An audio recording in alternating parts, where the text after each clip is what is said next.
मुरैना जिले में भीम आर्मी का जिला स्तरीय कार्यकर्ता सम्मेलन शुक्रवार को मुरैना में हुआ। आयोजन शुरू होते ही पार्टी के कुछ कार्यकर्ताओं ने भीम आर्मी के प्रदेश अध्यक्ष पर अंडे फेंककर हंगामा कर दिया। इसके बाद भीम आर्मी प्रदेश अध्यक्ष सुनील बैरसिया ने अपने समर्थकों के साथ नेशनल हाईवे 44 पर जाम लगा दिया।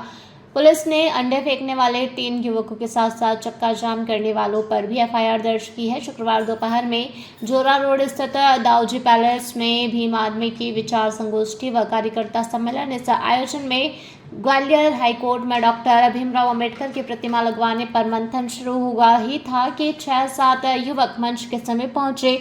उनमें से 3 कार्यकर्ताओं ने भीम आर्मी के प्रदेश अध्यक्ष सुनील बैरसिया और जिलाध्यक्ष रणवीर जाटव पर अंडे फेंकना शुरू कर दिए। इसके बाद मंच पर हड़कंप मच गया। भीम आर्मी के प्रदेश अध्यक्ष ले अंडे के साथ पत्थर फेंकने के आरोप लगाए और मुरैना पुलिस पर सुरक्षा नहीं देने के आरोप लगाते हुए एसपी ऑफिस के सामने हाईवे पर जाम लगा दिया। भीम आर्मी के कार्यकर्ताओं ने हाईवे की दोनों साइड कुछ समय के लिए जाम कर दी।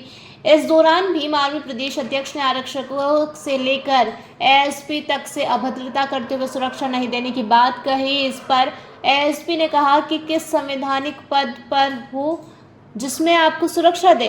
भीम आर्मी के जिलाध्यक्ष रणवीर जाटव की शिकायत पर शशि पचौरी, अनुराग कौशल और प्रदीप राजौरिया पर केस दर्ज किया गया है। एडिशनल एसपी सुरेंद्र पाल सिंह डाबर द्वारा बताया गया है कि जाम लगाने वालों पर भी एफआईआर दर्ज करवाई जा रही है। अंडे फेंकने वाला बोला संगठन भेज दिया, इसके खिलाफ फेंके अंडे। भीम आर्मी प्रदेश अध्यक्ष पर अंडे फेंकने के मुख्य आरोपित प्रदीप राजौरिया ने मीडिया से चर्चा करते हुए कहा कि उसने अंडे फेंककर विरोध किया है, लेकिन यह विरोध भीम आर्मी के खिलाफ नहीं है बल्कि संगठन के हित के लिए किया गया है। प्रदीप ने खुलकर आरोप लगाया है कि सुनील बैरसिया ने करोड़ों रुपए लेकर भीम आर्मी को भाजपा में गिरवी रख दिया है। इसके पूरे प्रमाण उसके पास है, समय आने पर वीडियो फोटो उपलब्ध करा दूंगा। प्रदीप खुद को भीम आर्मी का पूर्व जिलाध्यक्ष बताते हुए कह रहा है कि वर्तमान में जिलाध्यक्ष रणवीर जाटव 5-5 हजार रुपए लेकर झूठी सच्ची एफआईआर करवा रहा है।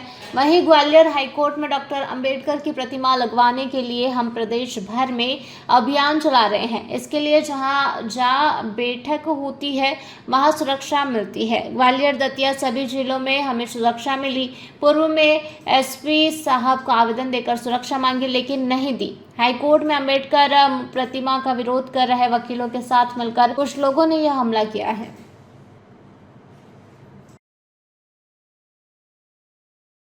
मेरा नाम सुनील बैरसिया है, भीम आर्मी का प्रदेश अध्यक्ष हूँ। अभी मैंने हाल ही में मध्य प्रदेश हाई कोर्ट में जो मूर्ति का मामला है उसको हम लोगों ने पूरे प्रदेश में उठाया। उस क्रम में हम पूरे प्रदेश में एक आंदोलन कर रहे हैं कि मूर्ति लगाई जाए। धमकी आना चालू हुई तो मैंने प्रशासन को बताया, तो मैं जिन जिन जिलों से आ रहा हूँ उन सारे जिलों में हमें सुरक्षा मिली है। बाकायदा दतिया में सुरक्षा मिली है, हमें भिंड में मिली, ग्वालियर में भी मुझे बाकायदा विधिवत सुरक्षा दी गई है। लेकिन माननीय एसपी महोदय को मैंने यहाँ से जिलाध्यक्ष के द्वारा आवेदन दिलवाया था कि आप ऐसा कीजिए, इस तरह का घटना होने की मेरे साथ संभावना है, आप सुरक्षा व्यवस्था लगाइए।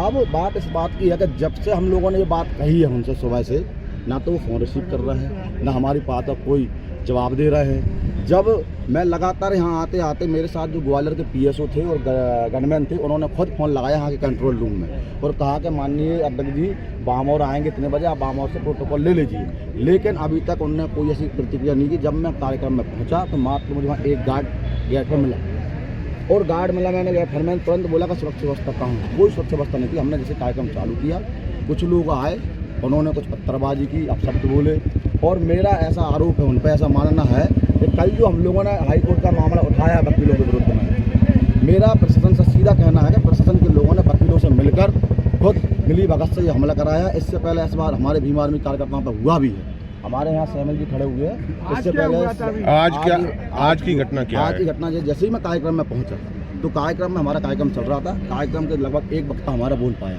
एक वक्ता बोलने के बाद पीछे से अचानक कुछ आवाज़ आई, जस्ट पीछे से पत्थरबाजी जैसी हुई तो सीधा पत्थर मेरे सिर से गया और बैनर में जाकर लगा। बैनर में जाकर लगा तो मैंने सोचा कुछ होगा कुछ, पर दूसरा आया वो बिल्कुल सीट में लगा। जब जाकर देखा ये कहने को यहाँ लगा आके। कौन लोग थे ये एक तो ये है कि हमारे पहले निष्कासित लोग थे, 2 लोग वो थे। कौन क्या नाम है? प्रदीप नाम है एक का अनुराग नाम है। और इसमें 7-8 लोग और थे जो जैसे ही बाहर के लोग थे, हमारे कार्यकर्ता जैसे ही लब किए उनको तो 4 लोग भाग गए हैं और 2 लोगों को तुरंत हमने पकड़ा है, उनके साथ क्या मारपीट हुई क्या है प्रशासन के द्वारा। क्या पत्थर ही फेंके गए क्या कुछ और भी? पत्थर भी फेंके गए हैं, अब पता नहीं क्या क्या उन लोगों ने फेंका, पत्थर भी फेंके हैं। वो तो ये है कि कुर्सी फेंकने मार लेते, अगर साथ कुर्सी फेंकते किसी की चोट आ जाती। और इस बात को मैंने प्रशासन से तुरंत कल से ही कह रहा हूँ कि हमारे कार्यक्रम अभी आप एसपी ऑफिस आए हैं, क्या आश्वासन दिया गया, क्या अभी आपने आई? प्रशासन तैयार नहीं था हमसे कोई बात मानने, मजबूरी में परमानेंट हाईवे जाम करना पड़ा। तो वो नीचे उतर के आए, हमारी बात हुई, हमने ये कहा, जब उन्होंने ये कहा हमसे, एक उनमें से कोई सिपाही थे दीवान जी, उन्होंने कहा कि आप जाना ABCD पढ़ रहा है। अब बताइए प्रशासन के लोगों की इस तरह की भाषा क्या सही है? वो आप एक प्रदेश अध्यक्ष के साथ इस तरह से कह रहे हैं आप ABCD पढ़ रहे हैं। जब हमारे कार्यकर्ता ने विरोध किया तो माननीय एडिशनल SP नीचे आए, उनसे हमारी बातचीत हुई है, उन्होंने कहा है कि आप आवेदन दीजिए और आवेदन पर हम लोग तुरंत तत्काल कार्रवाई करेंगे और शायद हमारे जिलाध्यक्ष जी अभी आवेदन भी देंगे। हमारी मांग ये है कि हमारे जब भी कार्यक्रम हो, बताइए जब भी भीम आर्मी कार्यक्रम होता है, कभी स्वच्छ बस्तर भाजपा का कार्यक्रम हो या कांग्रेस का हो या अन्य पार्टी का कार्यक्रम हो, तो उनको तुरंत स्वच्छ व्यवस्था लगाई जाती है। और आज जिस तरह से घटना हुई है, कल से मैंने इनको 3 बार बोल दिया है कि भाई मेरे पे घटना हो सकती है, जबकि मुझे ग्वालियर पुलिस ने तो आगे भीम आर्मी का क्या कदम रहेगा? आगे भीम आर्मी के आंदोलन है, इस बात को पहुंचाया जाए। तो प्रशासन ने आज जो हमारे साथ किया है, कुछ लोगों ने बदतमीजी से बात भी की, इस बात को पूरे प्रदेश में पहुंचा जाएगा। अब इस आंदोलन को तेज किया जाएगा और अब इस बात को प्रत्येक जिले तक पहुंचा जाएगा प्रशासन किस तरह से पक्षपात करता है। क्यों तुमने अंडे फेंके थे कार्यक्रम? अंडे इसलिए फेंके थे, प्रदेश अध्यक्ष का हमने विरोध किया था, सुनील बैरसिया का।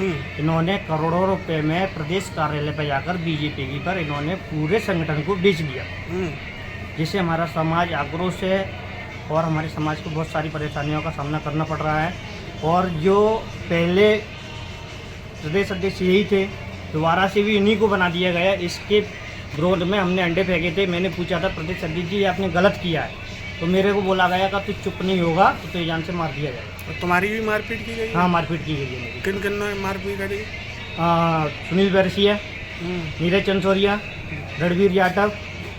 काय से मारपीट करी इन्हें? ताप्ता पर्रे से, लात घूसों से। तुम्हारा नाम क्या है? मेरा नाम प्रदीप राजरिया। तुम पे कौन सा पद है? मैं पूर्व भीम आर्मी का जिलाध्यक्ष हूँ। कहाँ पर मीटिंग हो रही थी? दाऊजी धाम पैलेस जोरा।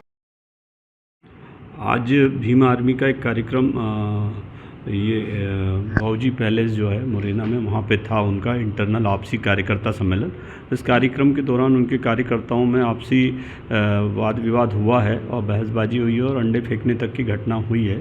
उसके बाद उनका एक पक्ष, जिसमें उनके प्रदेश अध्यक्ष भीम आर्मी के और जिलाध्यक्ष पुलिस अधीक्षक कार्यालय पहुंचे थे और उन्होंने इस बात को रखा था। तो इस बात को लेकर हमने तत्काल थाना सिविल लाइन को वैधानिक कार्रवाई के निर्देश दिए थे। अभी तक उसमें FIR दर्ज नहीं कराई गई है उनके द्वारा और उस पर जांच की जा रही है और जैसा वो बताते हैं कार्रवाई की जाएगी। भीम आर्मी के प्रदेश अध्यक्ष द्वारा रोड पर जाम भी किया गया और कुछ पुलिस वालों के साथ भी बदतमीजी की गई, तो क्या कार्रवाई की जाएगी? इस बिंदु पे जांच की जा रही है। यदि यातायात बाधित किया गया है तो विधि अनुसार हम लोग उसमें कार्रवाई करेंगे। मुरैना से नरेंद्र सिंह राजपूत की रिपोर्ट।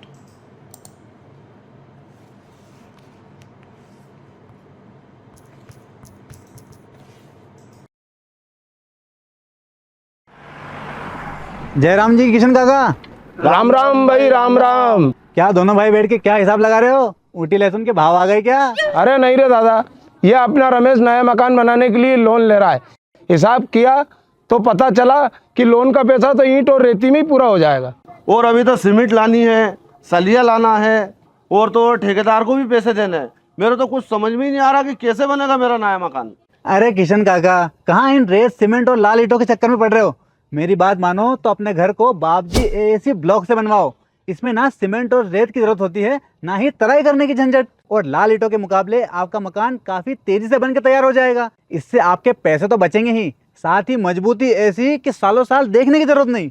और इससे आप अपना मकान ही नहीं, कुएं और खेत की बाउंड्री वॉल भी बनवा सकते हो, जिससे रोजड़ों की समस्या भी खत्म हो जाएगी। वाह भाई, ये तो कमाल की चीज है। फिर तो मैं अपना घर बाबजी ब्लॉक से ही बनवाऊंगा और मैं अपने खेत की बाउंड्री वाल। ज्यादा जानकारी के लिए स्क्रीन पर दिए गए नंबर पर अभी कॉल करें। बाबजी AAC ब्लॉक्स, स्टील से मजबूती।